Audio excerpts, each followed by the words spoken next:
Thank you. Abdullah, can you start? Okay, good afternoon, good evening, and maybe good morning for some people. Welcome everyone today. And today we have a pleasure to welcome our speakers from Senegal and from Kenya. And we're going to start with Dr. Kadim from Senegal. He's going to give us an epidemiology of mycetoma and the molecular identification of causative agents, their experience in Sudan. So please, Dr. Kadim, the floor is yours, and we are very eager to listen from you. Okay, thank you. Yeah.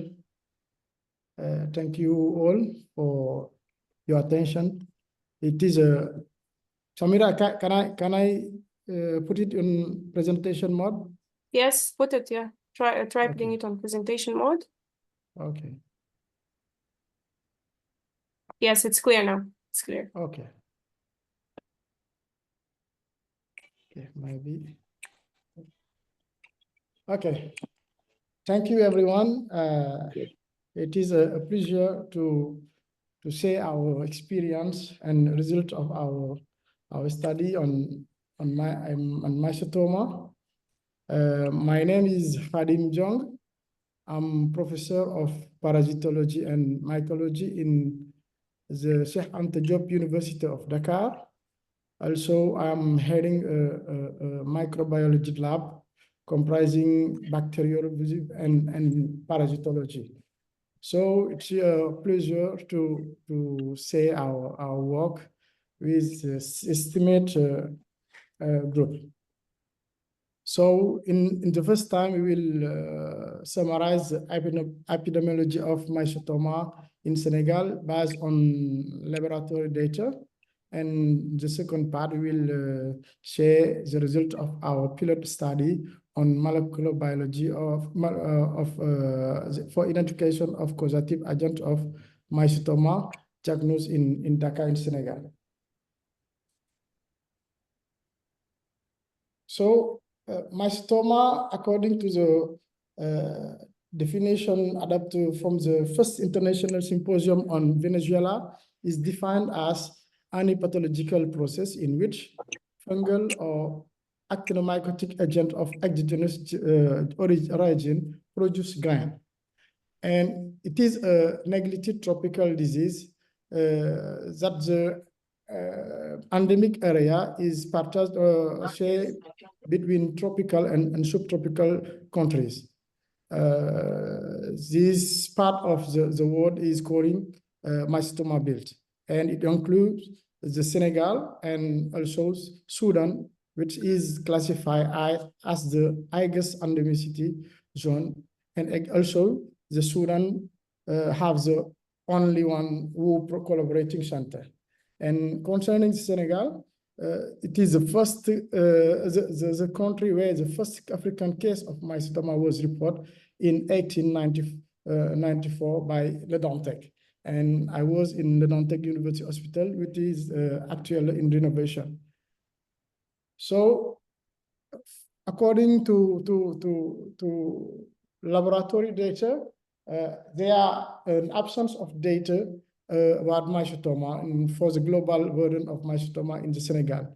And generally, we are making from case diagnosed on laboratory or after consultation in dermatology ward. And based on data collected from the Aristide Le Dantec University Hospital, it is the most implicated hospital in the biological diagnostic of mycetoma in Senegal. There are 337 cases diagnosed between 1993 and 2016. It covers over 18 years. And cases diagnostic in Senegal are divided into these two columns. In the second column, we can see a case of mycetoma due to fungi, mycetoma. And in the third column, we have actinomycetes cases donc due generally to Actinomyceta pelletieri. Donc, and this shows that majority of case of mycetoma donc is diagnosed on the west part of Senegal, particularly in Thiès region and in Dakar region. But we will return on this data because Dakar is the capital city, and Dakar concentrate the most laboratory that can establish a diagnostic of mycetoma in biological aspect. So we can also remark that around 10% of cases of mycetoma cases was undetermined. And the determinate case was predominantly due to fungi with 61% against 28% for Actinomycetoma.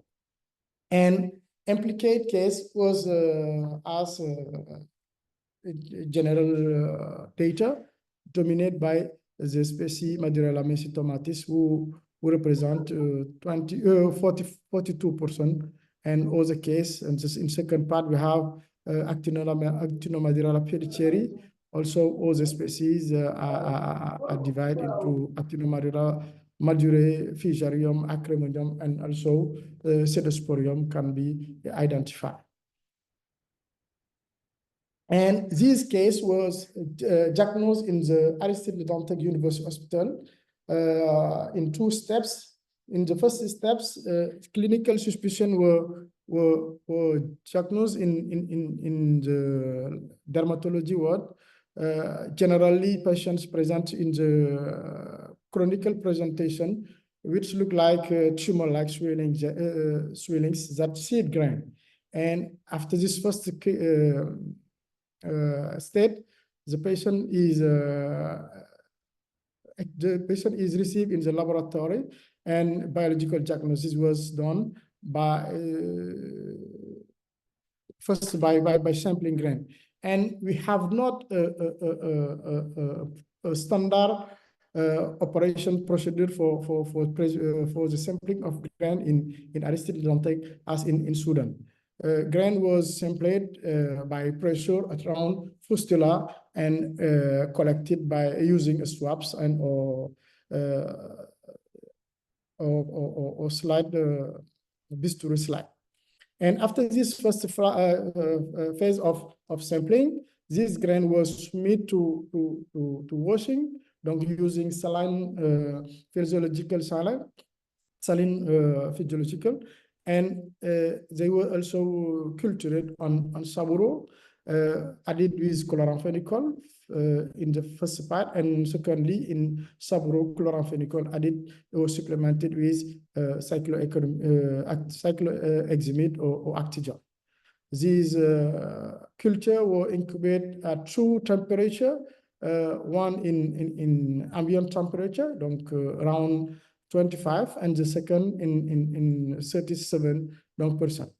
And in case of positivity, the identification was based on morphological feature of the isolate, donc who is submitted to a microscopic identification. Before this this culture also, direct microscopic examination are applied to on the grain, and it can be useful to permit to distinguish mycetoma, which are generally constituted by black grain, mycetoma by black grain, actinomycete by red grain, particularly for actinomycetoma, actinomycetoma madura pelletieri, or something the grain was colored on white or yellow, which can be on the two origin, bacterial or fungal origin. And majority it was Madurella mycetomas with diagnosed in first, and secondly it was for Actinomadura pelletieri.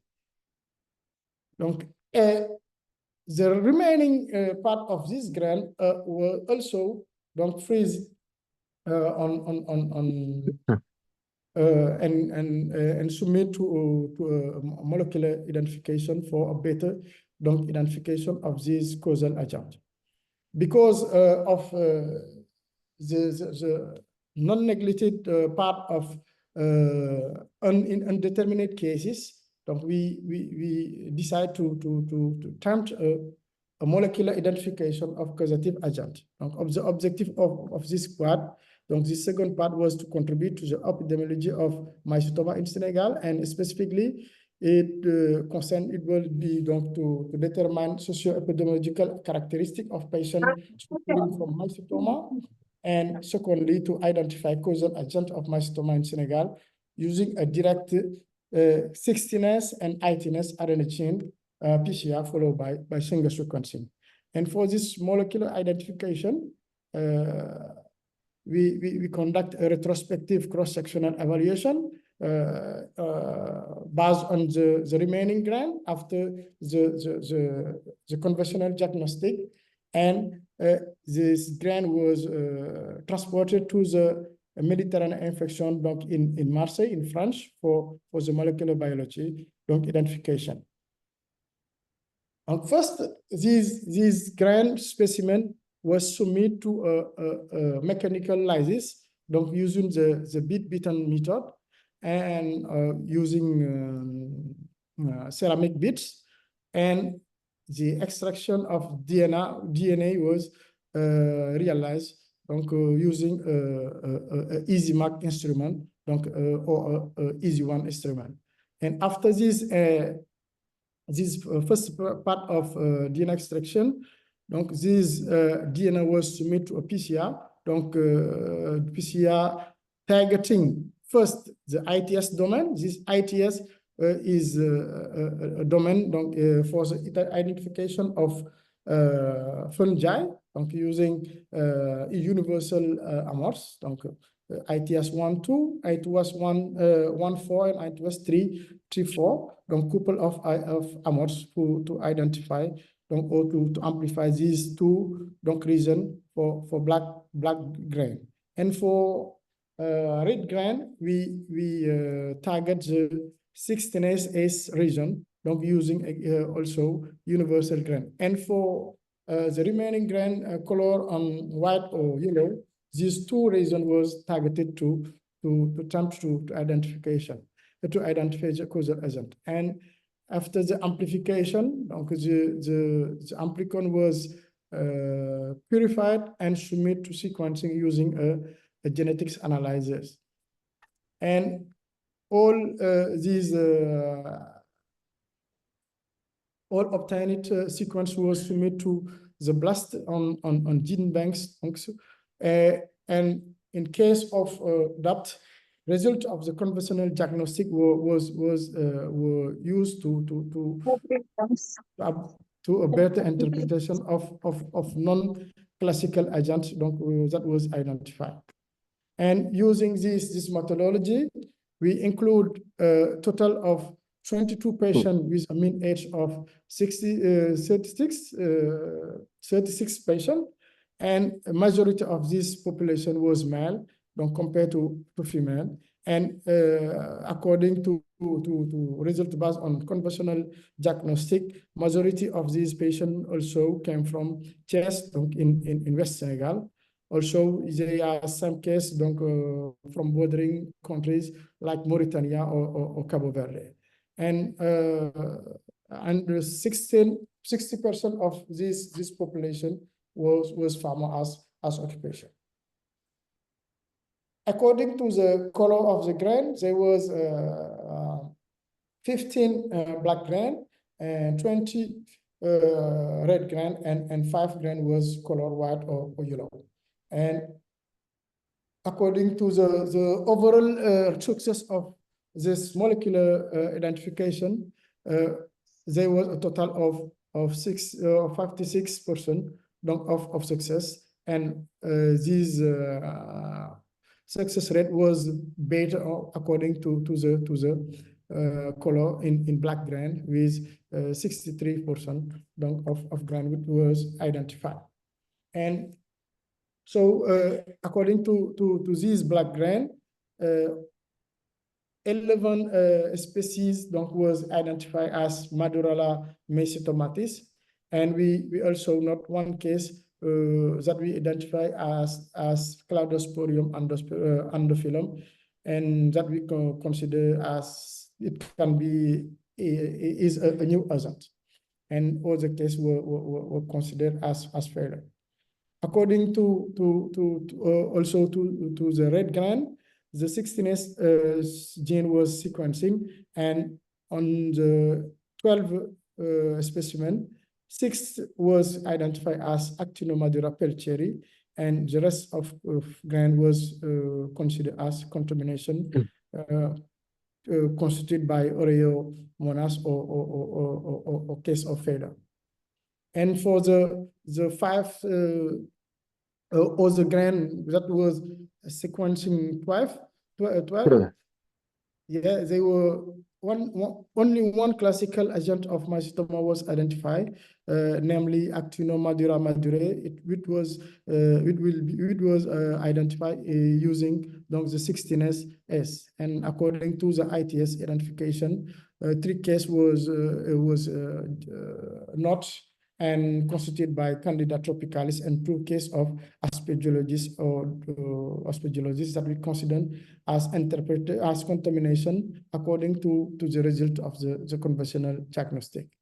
And comparing our result to the result of the result literature, we note that our main species identified was Madurella mycetomatis with a rate success of 18%, and similar results were obtained in Sudan on black grain by Ahmed with a success rate of 19%. And it would confirm a preliminary survey by K, which concludes that a culture-free molecular method are reliable for identification of mycetoma according to K. And we have not also low success rate obtained with other color of grain that we can attribute to the small amount of grain, because we have a lot of grain concerning black grain, and it was not the case for other color of grain. We can also note that we identify a new species maybe of Actinomadura, donc Actinomadura that can be considered as a new agent according to other results by other authors that identify also new agent of mycetoma, namely Gardenia terre or Gardenia westphalica, donc using the same technique. In general, we also note 16% of grain that was not identified, and it is in line with result of Salifant that concludes that conventional method as culture as well as single sequencing is sometimes disturbed by spread of other organisms that can be considered as contamination. So we will conclude our study, which demonstrates the capacity of PCR sequencing to shorten the turnaround time for results, and also precise identification of mycetoma causative agent, and particularly for black grain, and especially Madurella for Madurella mycetomatis. However, we note also a high rate of failure. As perspective of this study,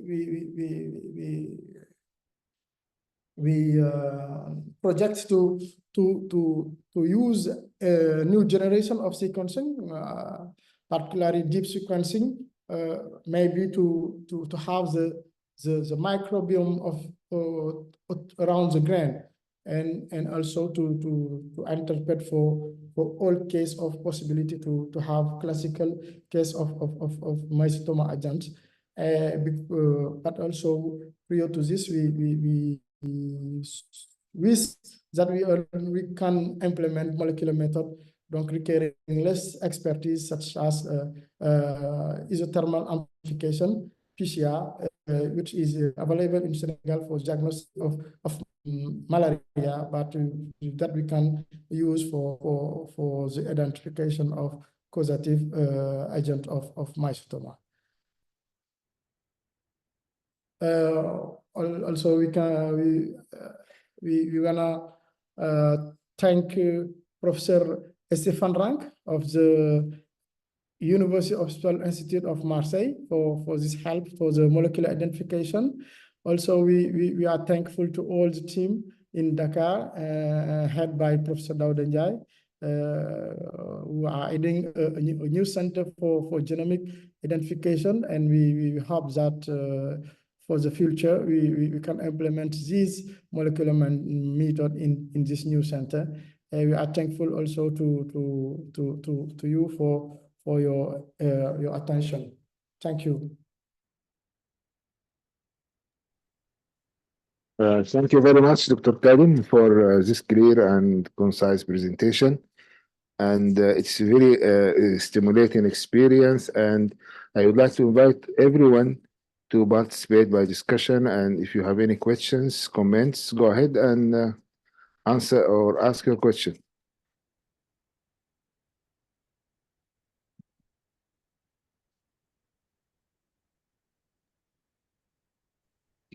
Yes. Yes, maybe I can start the discussion by asking Dr. Kadim about first of all, you have two critical steps here in the molecular identification of the causative agent directly from grains. One is related to the DNA extraction, and the other one will be for the PCR itself, the PCR before the Sanger sequencing. So, according to your experience, what is the possible cause of failure in the sequencing? Is it related to the PCR amplification, or is it related to the Sanger sequencing? In other words, is it related to the quality of the DNA or the quality of the PCR products before sequencing? Because you have two steps here. The first step, you are doing PCR, and this mostly will be affected by the DNA quality and quantity. And the Sanger sequencing as the sequencing reaction also will be affected by the quality of the PCR product you are amplifying. So what is your comment? Thank you, Dr. Abdullah. Thank you for your interesting question. I think that according to my experience, I think that this contamination are related to the step before the amplification, because I think so. According to my hypothesis, that the grain is not really washed completely. So I consider that this grain is composed by a microbiota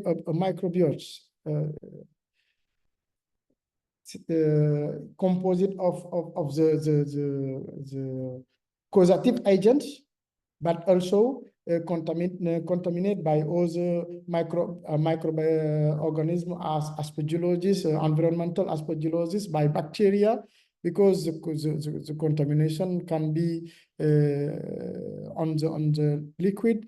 It will be used for the conservation for the store, and when we apply a PCR targeting ITS, for example, this ITS is not specifically oriented to fungal agents, and that can amplify DNA of fungi, also for DNA of bacteria. So using Sanger sequencing, all these organisms are amplified and are also sequencing. That's the conclusion that Salipont did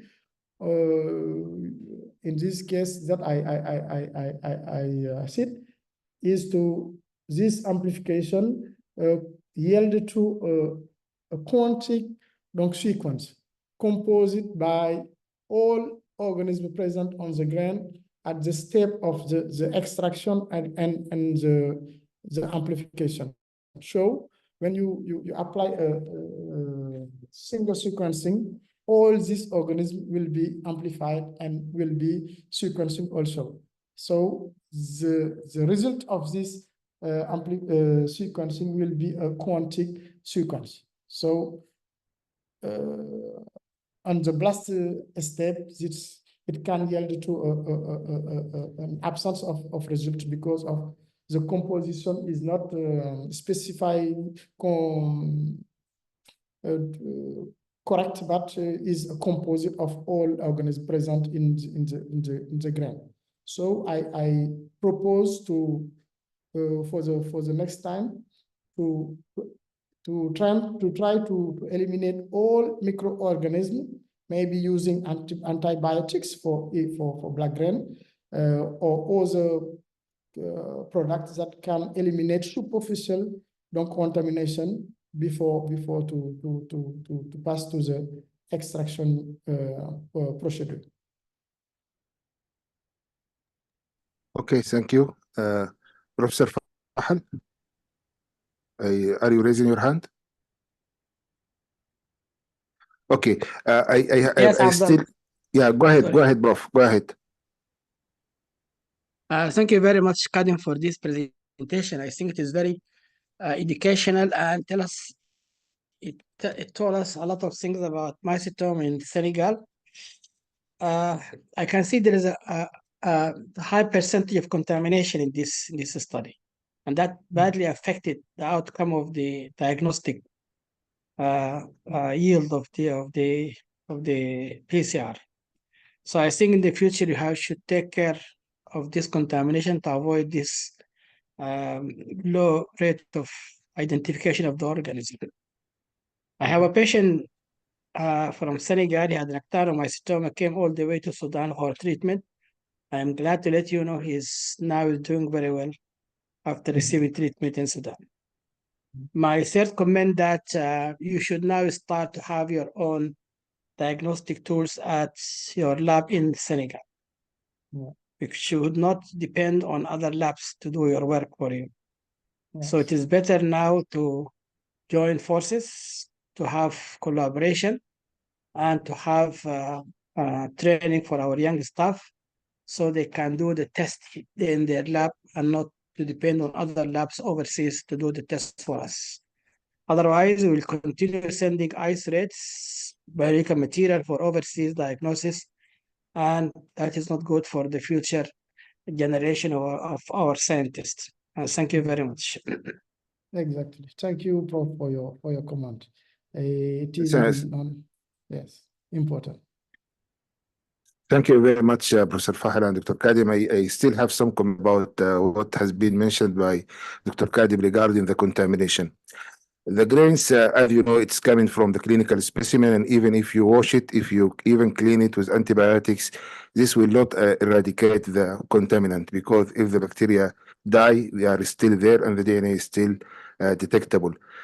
Using and depending on grains for molecular diagnosis is always challenging, not only because of the contamination, but because of the quality of the DNA. The extracted DNA usually contain lots of contaminant, and if you don't have a good DNA extraction that purify the DNA, still you might find many contaminants which might inhibit your PCR.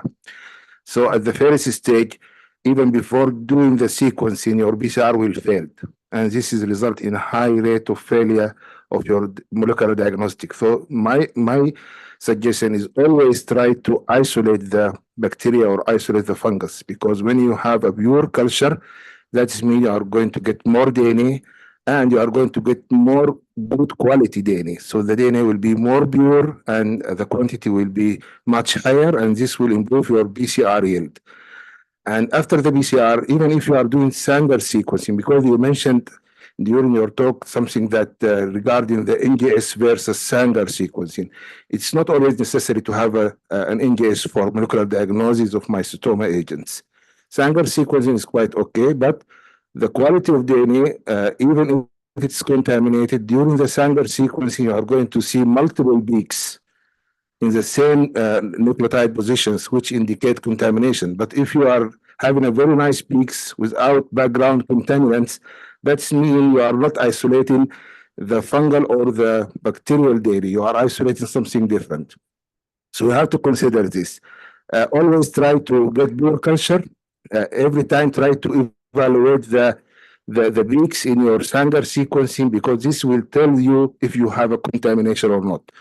Because it's not only just by having a single sequencing submitted to NCBI, especially if you have a multiple peaks, usually the blast will result in no result, and you are not going to get any identification.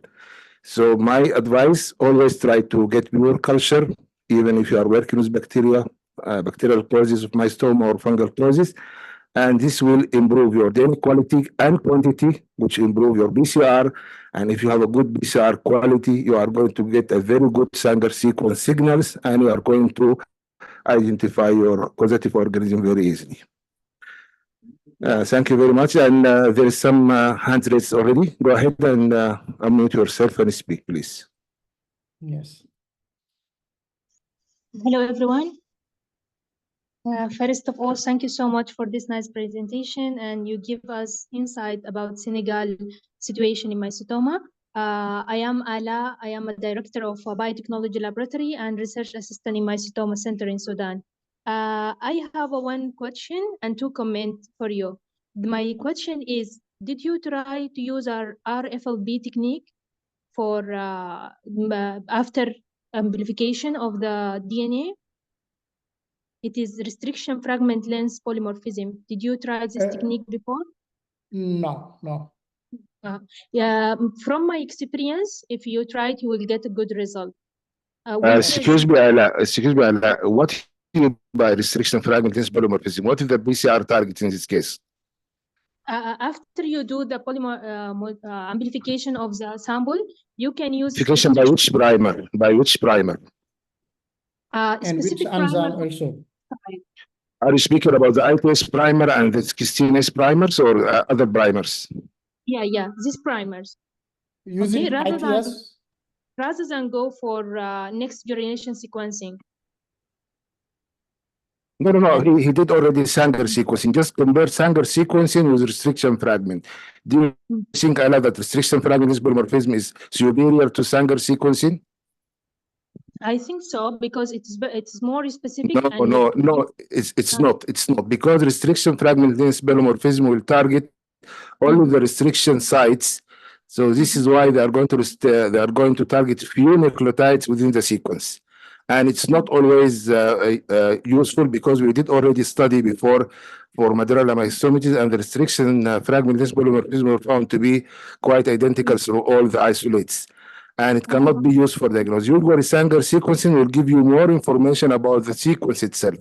The sequence of the ITS region, especially the ITS2, this is the most informative part, which lead to the diagnosis or identification of fungal species. But RFB is not useful at all. Okay, regarding the contamination, so how we can reduce the contamination in a sense, I get your point. You mentioned that we have to get a clear culture in order to get a pure culture for amplification. But regarding to reduce this contamination or amplification of other organism, what do you recommend? You need to evaluate your extracted DNA, because you are using DNA extraction protocol that extract anything. He is using a homogenization before the extraction, followed by purification, and this will take any DNA, whether it's coming from bacteria or fungi. So if you are dealing with a fungal gram mycetoma and it's already contaminated by, for example, bacteria, you are going to get the same DNA in the extracted DNA. If you are also have a contamination with Sporogellus or other saprophytic fungi, still you are going to get all this mixture. When you get a mixture of DNA coming from different organisms and you do Sanger sequencing, you are not going to get a clear profile. The profile will be having multiple peaks in the same position in the nucleotide, and this will determine that you have a contamination. But if you are getting a very nice clear profile, that means you are dealing with only one type of DNA, and we should not consider it as a contamination. But as I told you, the problem with the grain DNA, if you extract DNA directly from a grain, the inhibition of the BCR itself, because the quality, not the quantity. It's always contain lots of contaminants. If you don't do very good purification of your DNA, because DNA actually is two steps. The first steps, you homogenize your cells, you create the lysate, then you purify your DNA. The homogenization and the lysate preparation is very important to get the DNA out of the cells. After getting the DNA out of the cells, you need to clear all the contaminant in order to get a good quality DNA suitable for PCR. So if your PCR, the initial PCR did not fail, that means you have a good quality DNA, and the quantity is not an issue for PCR. Then the second step will be the Sanger sequencing. If you do the Sanger sequencing and you get a very nice profile, that means there is no contaminant. It's only one type of DNA. If you have a multiple peaks at the same position in the Sanger sequence result, that means there is a contamination. Yes, we agree with Dr. Abdallah. It is the most interesting thing is to use DNA obtained from culture. So, yes, exactly. but yeah, this is the best way, because we are doing something like with dermatophyte responsible for superficial fungal infection, and the sequencing is better compared to this result.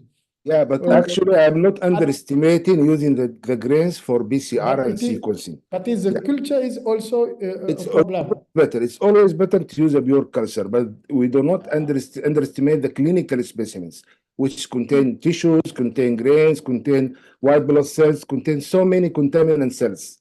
But you have to do it in a very careful way, do it in a very proper way for especially the purification step. And sometimes you need to repeat the purification step several times to get as pure DNA as you can. You need to check the quality of the DNA, the extracted DNA quality and quantity before performing the PCR to avoid PCR failure. Once you have a PCR done, you need to check it into the agarose gel to see that you have a one band and one nice band of PCR before going to the sequencing. After that, once you sequence, then you are going to get a final and a very nice result. Yes. Hadim, what DNA extract method you use it? We are using the Kiazen kit, adapted to the easy one instrument. Yeah. I think it will give a good result. Yes. But thank you, Dr. Abdullah, for your clarification for that there's a quantity or the quality of our RFLB in regard with an NGS. Thank you so much. Okay, thank you. Thank you very much, and I think we should proceed to the next speaker. And if we have time in the remaining... Abdullah, yes. I think in the future we should go for simple molecular diagnostic tools like LAMP, that can be done in every lab with a minimum requirement, and that will be easy for our setting in endemic regions where the setting is not so good, to have a sophisticated material as instrument for this molecular diagnosis. Yeah, exactly. So hopefully we'll do on this lab, these techniques. Yeah, exactly, Prof. I'm sorry to rush my colleagues, but I think we need to go and proceed to the next presentation with Dr. Rose. So please, Dr. Rose, start your presentation, and if you have some time in the end of the session, we are going to give more time for discussion. Thank you. Let me share my screen.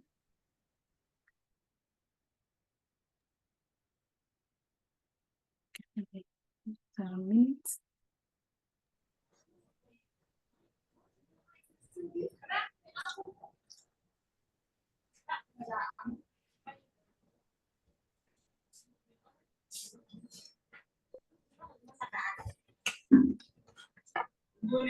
Kindly confirm, are you able to see my screen?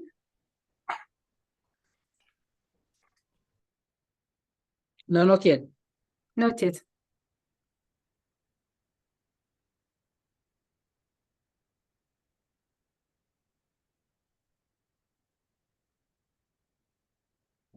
Yes. It's there. Okay. Yeah, yes. Thank you. Thank you so much. I'll give an overview of Mycetoma in Kenya, and specifically what is going on in the research arena. But I must give a disclaimer at this point. having listened to the previous speaker and the discussions that went in after that presentation, is that mycetoma research in Kenya is actually quite young. It's in its infancy, if you like. It is now that we're in the process of coming together to write proposals and mobilize for funds to implement these protocols that we have come up with. But I'm so grateful to Professor Fahad for giving me this opportunity for us to say, Kenya, we are here, and we are working towards contributing data and understanding mycetoma with the resources and the capacity that we have. So without further ado, allow me, I will go ahead and share what we know up until this point in Kenya and the steps we have taken since the beginning, really since the beginning of this year, 2024. Okay. I don't know, it's not moving. It didn't. It didn't move, eh? Yeah, it didn't move. It could be the challenge. Okay, let me see.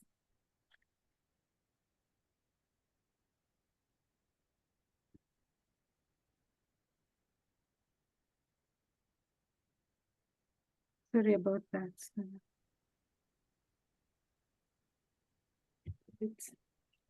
Okay. Okay. So, Okay, yes. oh, okay. So as small background, mycetoma is a skin neglected tropical disease that has been recognized. I know most of us know this by WHO. It was recognized in 2016. And in Kenya, out of the 8 skin NTDs that Kenya has recorded, mycetoma is one of them. And mycetoma, briefly, is a chronic disabling bacterial or fungal infection characterized by the clinical triad of a lump under the skin, multiple sinuses, and a discharge containing grains.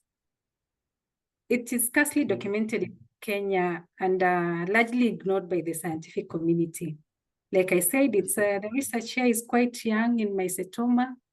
And even though we had the first case in 1973, the first cases in 1973 reported, and at that time, these cases was deemed to be very high. The incidence was deemed to be very high, but largely the field has been very quiet. Let me see. Okay. I don't know if it's affecting the. Okay, the field has been very quiet.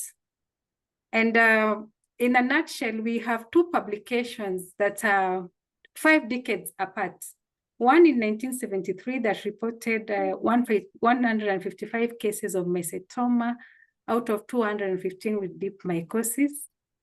And in this study, Cameron et al. In 1973 was able to identify both bacterial and fungal causing agents of the mycetoma infection. And then the other publication that I will spend a little bit more time is the one that was done last year in 2023. That is 5 decades apart. You can see when I say that we are starting what I mean. And in this publication, they did a very good job, and we were able to understand through this publication one, they were able to confirm for us that mycetoma is a public health problem in Kenya.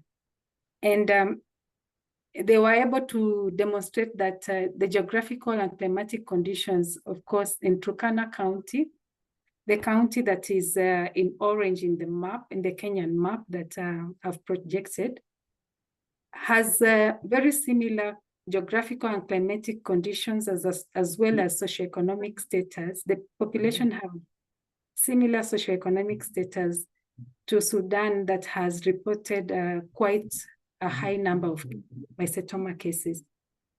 And as you can see, it's at the northern part of Kenya that borders South Sudan. And then they were able to show that the prevalence is 1.46 cases per 100,000 persons per year.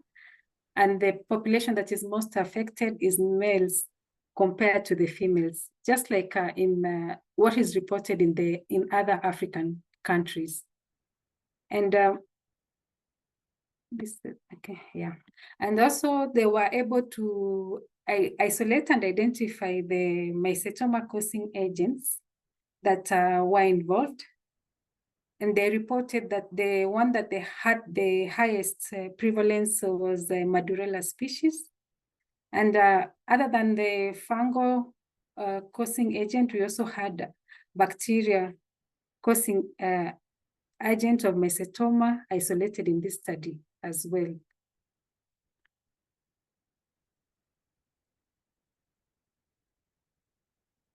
Now, after that study, I will talk about 3 things that we are doing. And like I said, basically, this has been done this year, starting from January.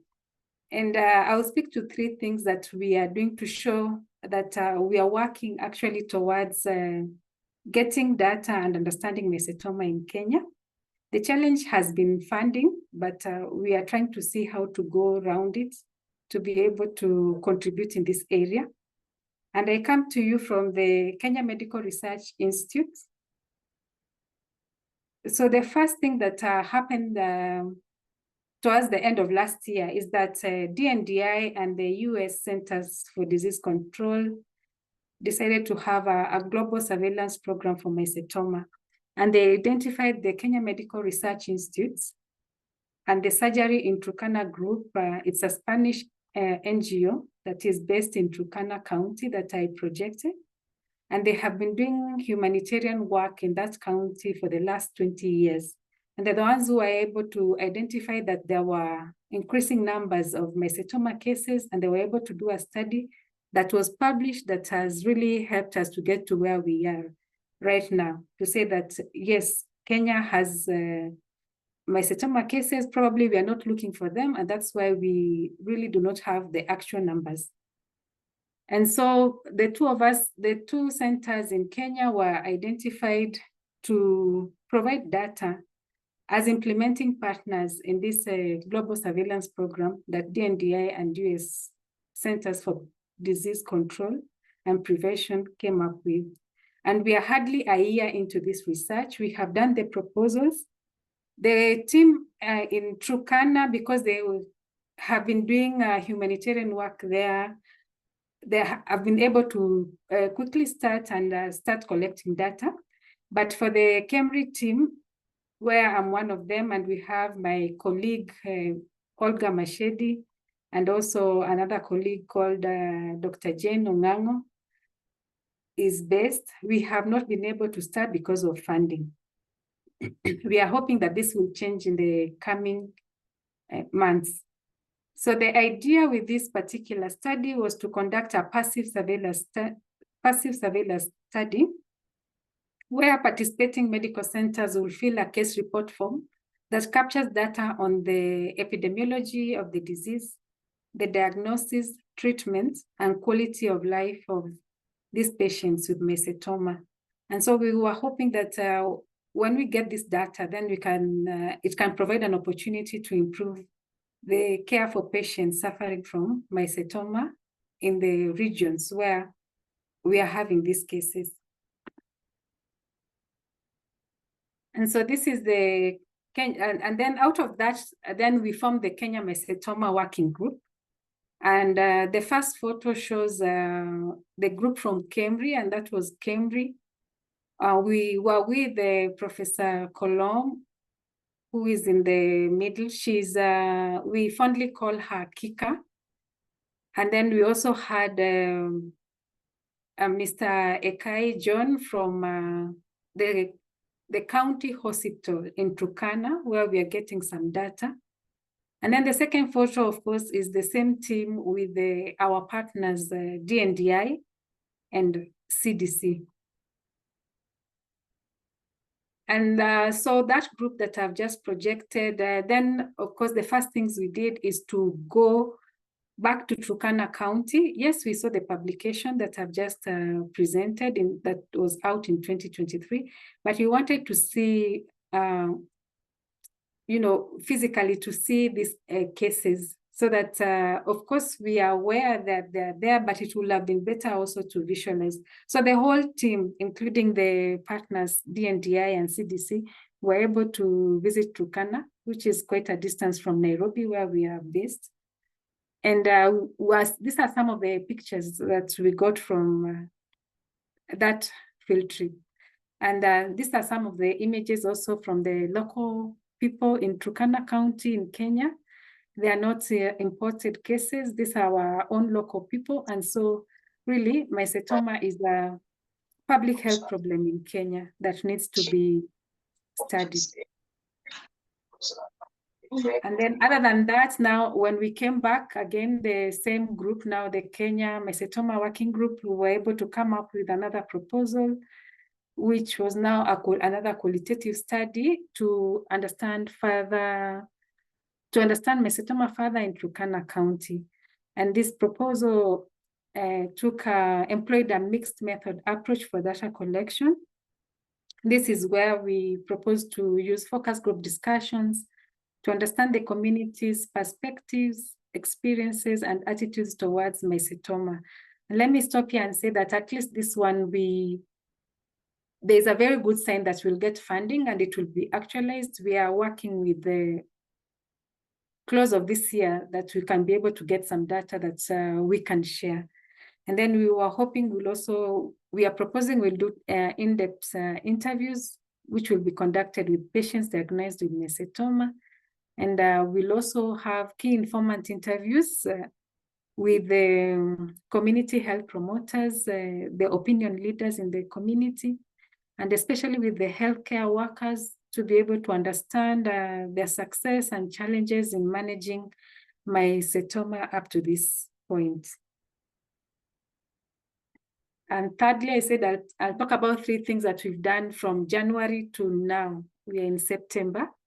We had hoped to move at a higher speed than we are doing right now, but because of, like I said, funding, the speed is a bit slow, but still grateful that we are able to contribute, albeit in a small way, to mycetoma research.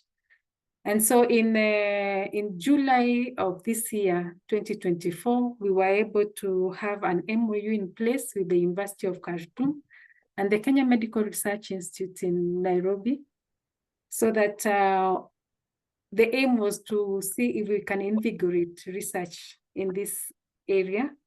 And the purpose is to facilitate and enhance collaborative activities between KEMRI and the University of Khartoum. The University of Khartoum is the one that houses MRC, Mycetoma Research Center, for those who do not know.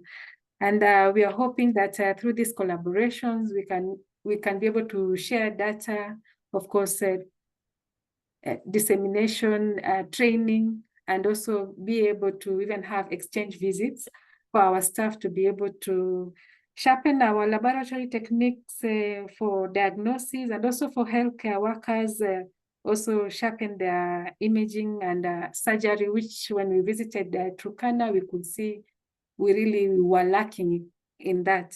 So these are things that we hope we can be able to do so that we can really support the patients whom we do all this work for, because they're the ones who are bearing the brunt of this infection. And so I did not want to assume that we all know the Kenya Medical Research Institute, just briefly to say that it is the national body that is mandated to carry out research by the Kenyan government in Kenya. And we do provide advice to the ministry on various aspects of healthcare and delivery. And we have 15 centers spread across the country to help us to be able to achieve our research objectives. You can see we have around 8 centers within Nairobi, and then the others are distributed across the country. And then we also, even if we have challenges with the funding right now, and of course training, we are not where I will say like now the staff of MRC are, but with little training, we could get there, is that I wanted to mention that, of course, we have the equipment and the capacity that is, that is requisite to do this kind of research. And this is the sequencing facility at our institution as well. And so in summary, what am I saying? I'm saying mycetoma is a neglected disease in Kenya as well. And we are just not looking for it. And we do not have, because of that, we do not have actual numbers of persons affected. I cannot say that funding is a challenge. And so we have limited research currently. And the treatment outcomes are really poor for our people. When we were down at, when we were in Turkana, we were able to see that they were not, we found patients that had actually even finished their drugs. And so because of that, they were not taking any drugs. And we knew what will happen is that, there will be a relapse. So, and then the other thing is that of course, we require support in terms of training of our staff, like I said, to sharpen our laboratory techniques for diagnosis. We just need to skew it a bit because molecular techniques are, across the various diseases, the principle is the same. It's just skewing it now to mycetoma, which we've been doing over the years. And of course, like I mentioned, the healthcare workers on imaging and surgery. I want to acknowledge our partners and collaborators, CDC and DNDi and Khartoum University, and also the endemic communities where this work is done, as well as my colleagues in Kemri and the Mycetoma Working Group in Kenya, and the county hospital in Turkana County also for the support they've given us so far. Thank you very much. Thank you very much, Dr. Rose, for this wonderful presentation. And the floor is open for everyone who have any comments or questions.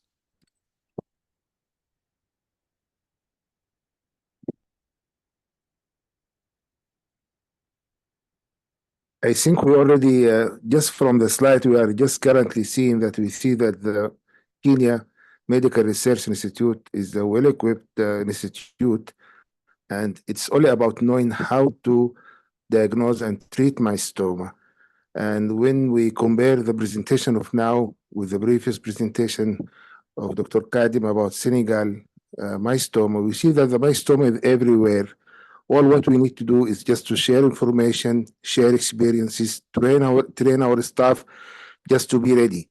And even if you don't know the exact prevalence of mycetoma in Kenya, at least you know that there is the cases, and whenever you have a case, the case will receive the correct diagnosis and treatment. So what is your comment, Dr. Rose? Thank you so much for that. I couldn't agree more. What you're saying is that of course, if we get training in this area so that we are prepared, we've already seen that mycetoma is a problem. So we need to go out there and do the research to bring in the data. So I agree with your sentiments. Thank you. Thank you. Any more questions or comments? Abdullah. Yes, go ahead, Prof. Abdullah. Yes, I'm here. Yeah, thank you very much, Ross. Ross, thank you very much for this presentation. I met Ross first time in at the WHO meeting on skin entities in 2023. That is March. I convinced her to be part of the mycetoma group and to organize a group in Kenya. I am glad now we can see there's a group in Kenya working on mycetoma. It is there, but we need to look for it. We need to see how can we get these patients and how can we treat them. The most important thing is to have a holistic approach for the management of these patients. I am aware of this NGO group working in north and northwest Kenya for the last 20 years, but still the treatment outcome is very poor because they come once per year to do the surgery, and then they go and take the samples to Spain for analysis and nothing happening after that. This is not good. We need to have a very good program for management of these patients, holistic management approach. We need to have on the ground a staff trained on the diagnosis and management of mycetoma patients. We need to find drugs for these patients. No drugs means recurrence. So I think the lesson number one, it is first to have our own local expert staff, a very reasonable infrastructure to diagnose these patients. And the most important thing is to avail treatment for these patients. Just come once per year, doing surgery. You take the biological material overseas and leaving the patient alone to face the music. It is not a very good procedure. So let us think of how we can raise funds to organize ourselves and to have a proper program for dealing with mycetoma patients.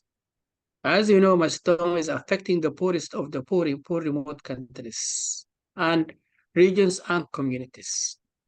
Without supporting them medically, health, as well as socio-economically, so they cannot survive the disease.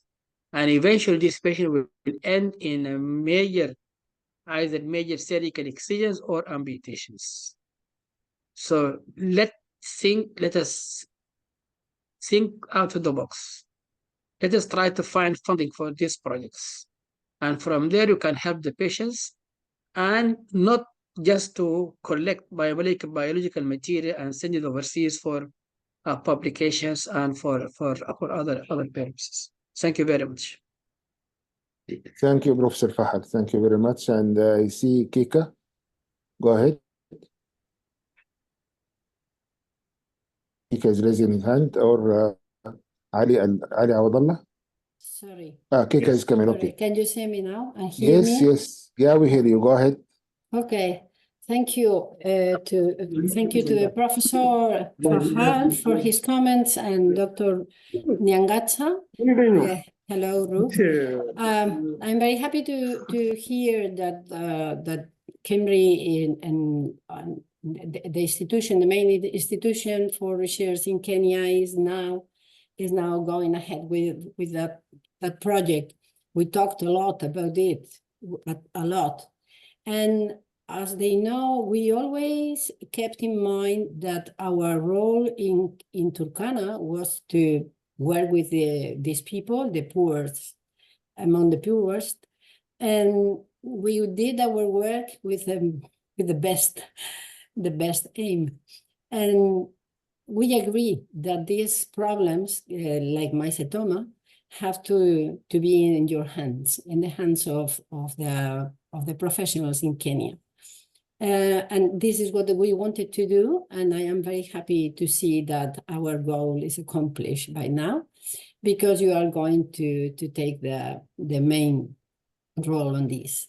I want to mention that during these years, at least during the last 6 years, I was working in Turkana with this mycetoma problem together with the staff in the lab of the main hospital in Lodwar, in their capital.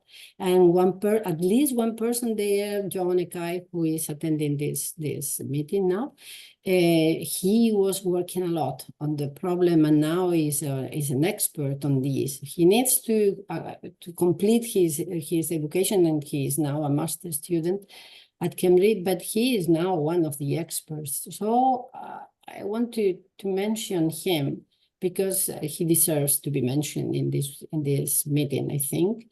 And I want to say thanks to him because he believed in what we were doing.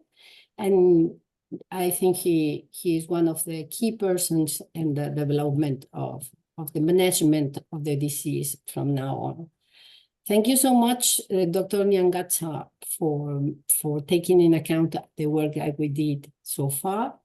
And I hope that we can continue cooperating somehow. We don't need anymore to bring samples or DNA to Spain, but because now we have you supporting the study, and I am happy for this. And I hope that our presence in Turkana will be useless in the near future. Thank you so much for your attention. Thank you. Thank you very much. If you have any comments before we proceed to Mr. Dr. Ali Awadallah Saeed, please. Kindly let me react to the two last speakers. First, I want Sure. Go ahead. to thank Professor Fahal for the support he's given us this far. And I want to also thank Professor Kolom Kika for the support you've also given us, and also to acknowledge the good work that you're doing in Turkana. And as locals, it is, I agree, it's high time that we support the work you're doing there, because like you had mentioned previously, of course, you come once a year, so there should be locals also supporting the good work you do, so that it doesn't look like it goes back to almost, like the treatment outcomes are poor, especially if there's no one following up. And yes, I acknowledge John Ekai. He was, I'm just quickly going back to that photo so that, yeah, he's here. The gentleman is here. Yes, for the good work he's doing in Lodwar, Turkana County. Thank you. Thank you very much. Thank you very much, Dr. Rus. Ali? Yeah. Prof Fahal? Yes, Prof Fahal. Yeah.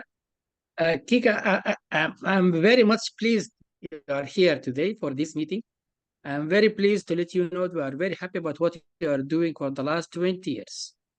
You open, your work is an open eye for us to know there is some cases of mycetoma in Kenya, and you did a lot of work, and you publish work on that. But I think that should be complemented by the local staff in Kenya to work over there.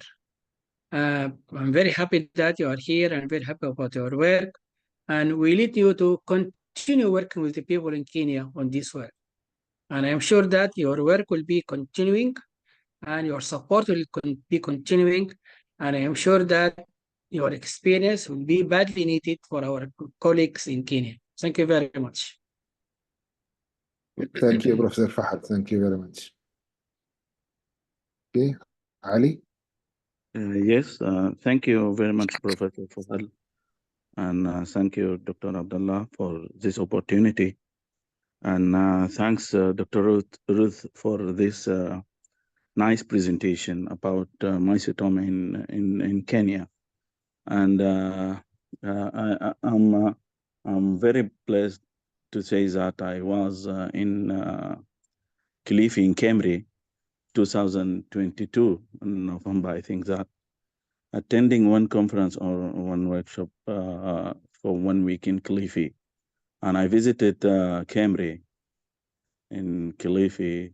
It is a well-equipped, and there's nice people there. And I think that they can go further for doing their work regarding mycetoma patients.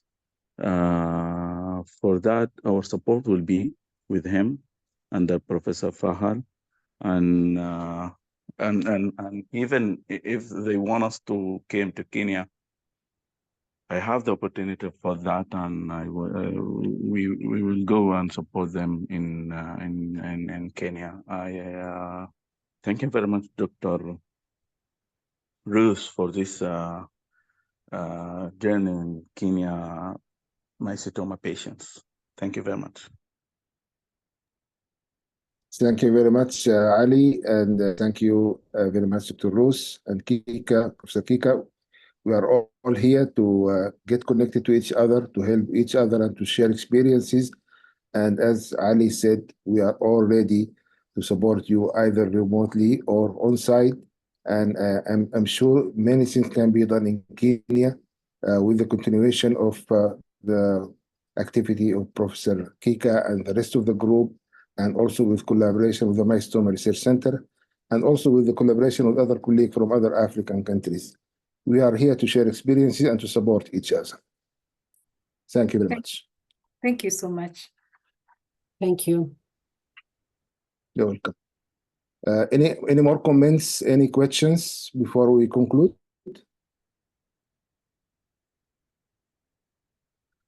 Okay, thank you very much for being here with us today, and we had a very nice. Excuse me, Abdullah. Excuse me. Okay, Professor. Excuse me, Welcome. Abdullah. Tfaddal, Prof. Tfaddal. I put in the. Okay, thank you very much. I put in the research club site many research grants. Let us tap these research grants.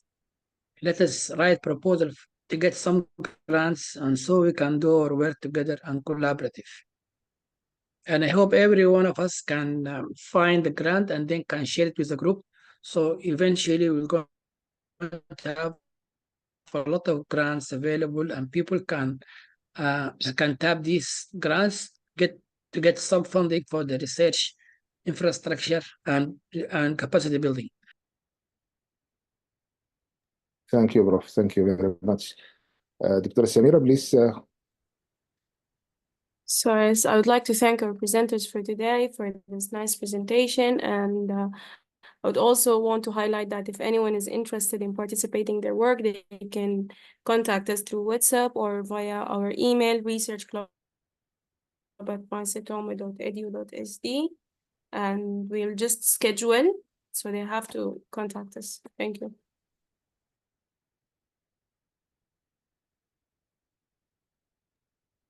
Thank you very much, and I hope to see you next week. Okay, bye-bye. Thank you. Okay, Bye. have a nice, bye-bye. Have a nice day. Thank you.